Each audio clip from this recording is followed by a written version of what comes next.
"Ready for Christmas," she said with a sigh, as she gave a last touch to the gifts piled high. Then wearily sat for a moment and read till soon, very soon, she was nodding her head. Then quietly spoke a voice in her dream. "Ready for Christmas? What do you mean? When only last week you wouldn't acknowledge your friend on the street? Ready for Christmas while holding a grudge? Perhaps you'd better let God be the judge. Why, how can the Christ child come and abide in a heart that is selfish and filled with pride? Ready for Christmas when only today a beggar lad came and you turned him away without even a smile to show that you cared? So little he asked, he could have been spared. Ready for Christmas? You've worked, it is true, but just doing the things that you wanted to do. Ready for Christmas? Your circle's too small. Why, you are not ready for Christmas at all." She awoke with a start and a cry of despair. "There's so little time, and I've still to prepare. Oh, Father, forgive me, I see what you mean. To be ready means more than a house that is swept clean. Yes, more than giving of gifts in a tree, it's the heart swept clean that he wants to see. A heart that is free from bitterness, sin. Ready for Christmas means ready for him."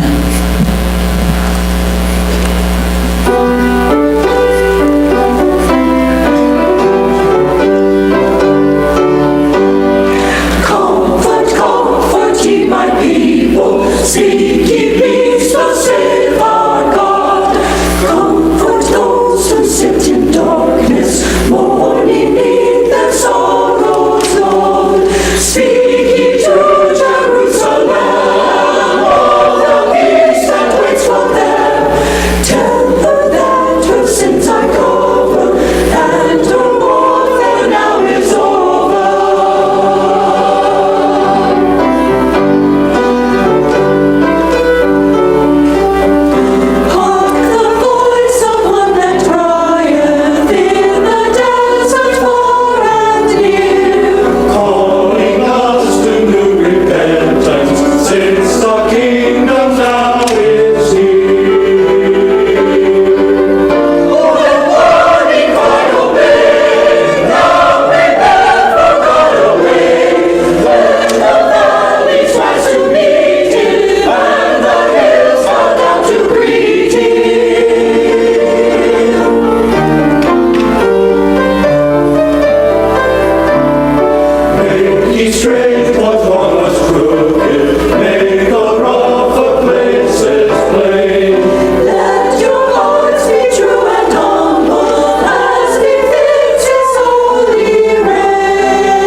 While shepherds careful vigil kept o'er lambs in fields of green, the sky took on a brilliant glow and lit the grassy scene.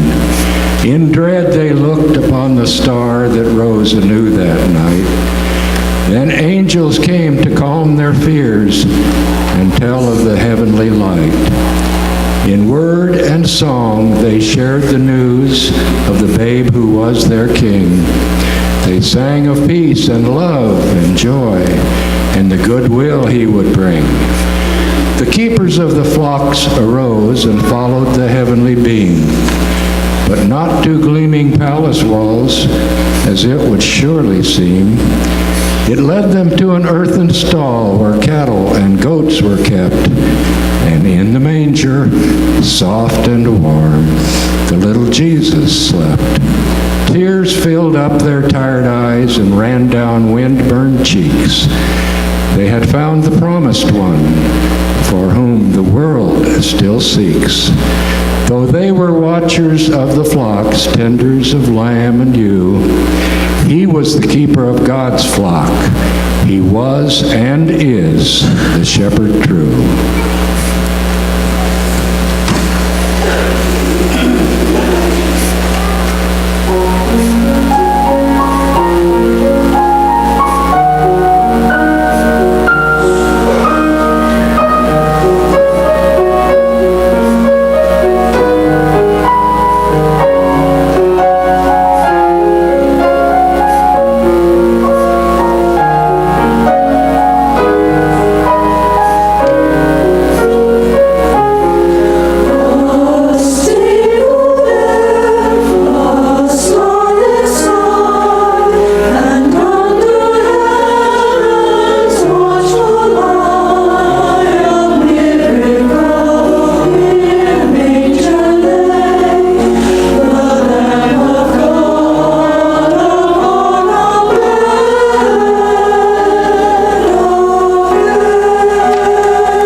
A little boy and his grandmother come to see Santa at the Fairfield Mall in Wisconsin.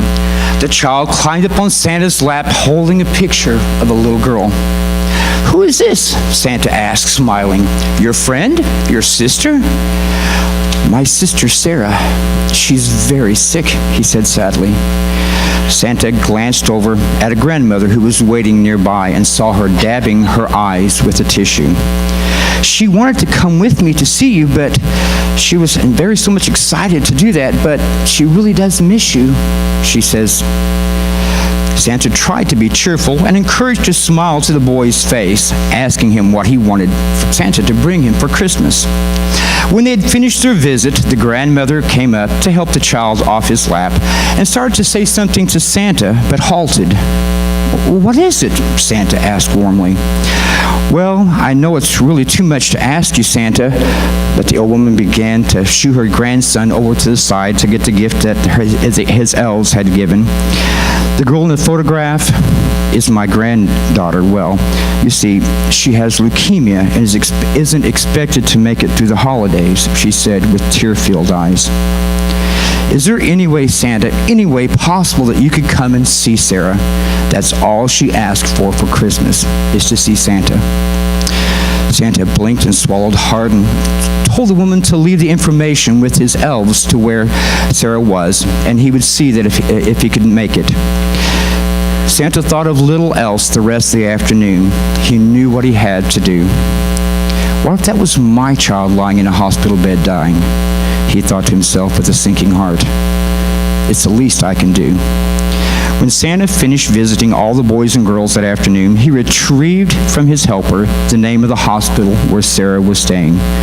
He asked Rick, the assistant location manager, to help how to get to the hospital.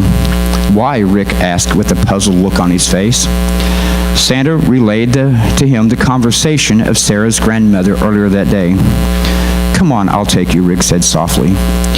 He drove them to the hospital and came inside with Santa, and they found the room where Sarah was in. A pale Rick said that he couldn't go in, so he just waited in the hall. Santa quietly peeked into the room through a half-closed door and saw little Sarah on the bed. The room was full with what appeared to be her family. There was her grandmother and the girl's brother he had met earlier in the day. A woman whom he guessed was Sarah's mother stood by the bed, gently pushing Sarah's thin hair off her forehead. And another woman, who he discovered later was Sarah's aunt, sat in a chair near the bed with a weary, sad look on her face. They were talking quietly, and Santa could sense the warmth and closeness of the family and their love and concern for Sarah. Taking a deep breath, he forced a smile on his face and entered the room bellowing, "Ho, ho, ho! Santa!" She shrieked weakly and tried to get out of bed to run to him, but Santa rushed to her side and gave her a warm hug. The child's tender age was his own son's age, 9 years old. And he gazed up at her with wonder and amazement. Her skin was pale, and her short tresses bore the telltale patches of the effects of chemotherapy. But when he looked at her, he saw was her huge blue eyes, and his heart melted, and he had to force himself to choke back tears. Though his eyes were riveted upon Sarah's face, he could hear the gasps and quiet sobs of the women in the room. As he and Sarah began talking, the family crept quietly to beside the bed, one by one, squeezing Santa's shoulder and his hand gracefully, whispering, "Thank you," as they gazed sincerely at the man with the shining eyes. Santa and Sarah talked and talked, and she told him exactly all the toys she wanted for Christmas, assuring him that she had been a very good girl that year. As their time dwindled, Santa felt led by the Spirit to pray for Sarah and asked for permission from the girl's mother. She nodded in agreement, and the entire family circled around Sarah's bed, holding hands. Santa looked intensely at Sarah and asked her if she believed in angels. "Oh, yes, Santa, I do," she exclaimed. "Well, I'm going to ask angels to watch over you," he said. Laying one hand on the child's head, Santa closed his eyes and prayed. He asked that God touch little Sarah to heal her body from this disease. He asked that angels minister to her and to watch and to keep her. And when he had finished praying, with eyes still closed, he started singing softly, "Silent night, holy night, all is calm, all is bright." The family joined in, still holding hands, smiling at Sarah, and crying tears of hope and tears of joy for the moment as Sarah beamed at them all. When the song ended, Santa sat on the side of the bed and again held Sarah's frail, small hand in his own. "Now, Sarah," he said authoritatively, "you have a job to do, and that is to concentrate on getting well. I want you to have fun playing with your friends this summer, and I expect to see you at my house at Fairfield Mall this time next year." He knew it was risky proclaiming this to this little girl who had terminal cancer, but he had to. He had to give her the greatest gift he could, not dolls or toys or games, but the gift of hope. "Yes, Santa," she explained. Her eyes were bright. He leaned down and kissed her on the forehead and left the room. Out in the hall, the minute that Santa's eyes met Rick's, a look passed between them, and they wept unashamed. Sarah's mother and grandmother slipped out of the room quickly and rushed to Santa's side to thank him. "My own child is the same age as Sarah," he said quietly. "This is the least I could do." And they nodded with understanding, and he hugged them. A year later, Santa Mark was again back on the set of the Milwaukee Mall, doing his seasonal 6-week job that he loved to do. Several weeks had gone by, and then one day a child came up to sit on his lap. "Hi, Santa, remember me?" "Of course I do," Santa proclaimed, as he always does, smiling down at her. "After all, the secret of being a good Santa is always to make each child feel as if they're the only child in the world at that moment." "You come to see me last year at the hospital." Santa's jaw dropped. Tears immediately sprung into his eyes, and he grabbed this little miracle and held her to his chest. "Sarah," he explained. He scarcely recognized her. Her hair was long and silky, and her cheeks were rosy, much different from the little girl that he had visited a year before. He looked over and saw Sarah's mother and grandmother in the lines, smiling and wiping tears from their eyes. This was the best Christmas, even for Santa. He had witnessed and been blessed to be instrumental in the bringing about of this miracle of hope. This precious little child was healed, cancer-free, alive, and well. He silently looked up to heaven and humbly whispered, "Thank you, Father. 'Tis a very Merry Christmas."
he should think of me, to bring his son into the world and teach him at my knee. As there they sat with hay all strewn about them on the ground, she pondered all that lie ahead when they'd leave fair David's town. By candlelight she held her son and nursed him at her breast, then lay him on the golden hay so they could get some rest. With stalwart Joseph at her side and cattle softly lowing, she welcomed all, shepherd to king, who came by starlight glowing. In harmony the angels sang reverent hymns of glory. Mary listened as they told her little one's sacred story. The bleating of the fleecy lambs was his first lullaby. A straw-filled manger for a crib, with animals standing by. But Mary filled that nursery as only a mother could, with love, hope, and promise, as Father knew she would.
How much difference would things have been if maybe there was room at the inn?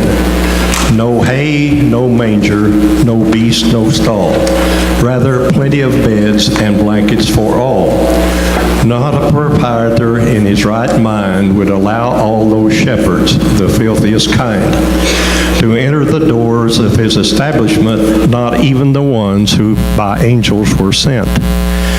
And the star overhead, no matter the beam, through walls made of mud, would not have been seen. No bleating of lamb, no cooing of bird, would songs of angels have ever been heard? Maybe the kings would have been turned away. Foreigners weren't welcome in that place or that day. Don't blame the innkeepers doing their jobs. How could they know it was the Son of God? Like the rest of his life, it was part of the plan. A humble birth, a humble man. Yes, it happened as it should have been. No place to stay, no room in the inn.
2,000 years have come and gone since that silent, holy night, the eve of the birth of our Savior, the day that would bring new light.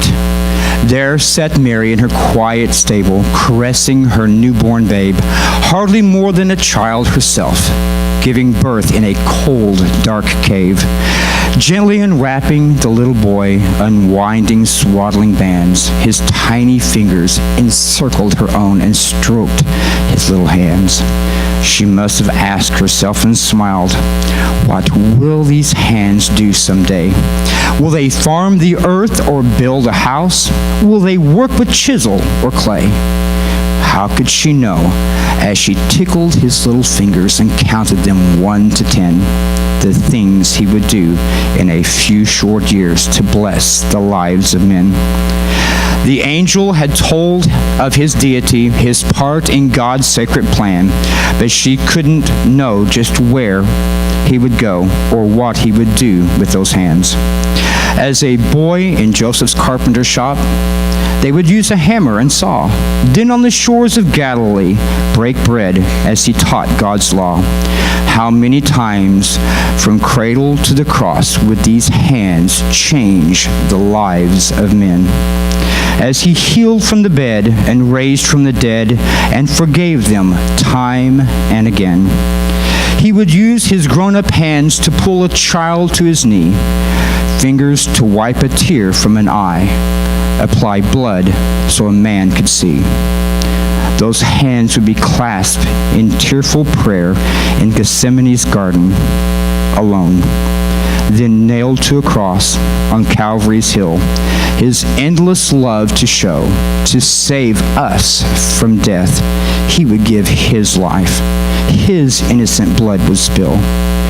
He would cross the veil to his Father's arms, his part in the plan fulfilled.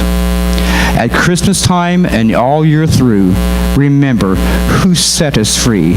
With broken heart and outstretched hands, he bids us, come to me.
And all God's people said, Amen.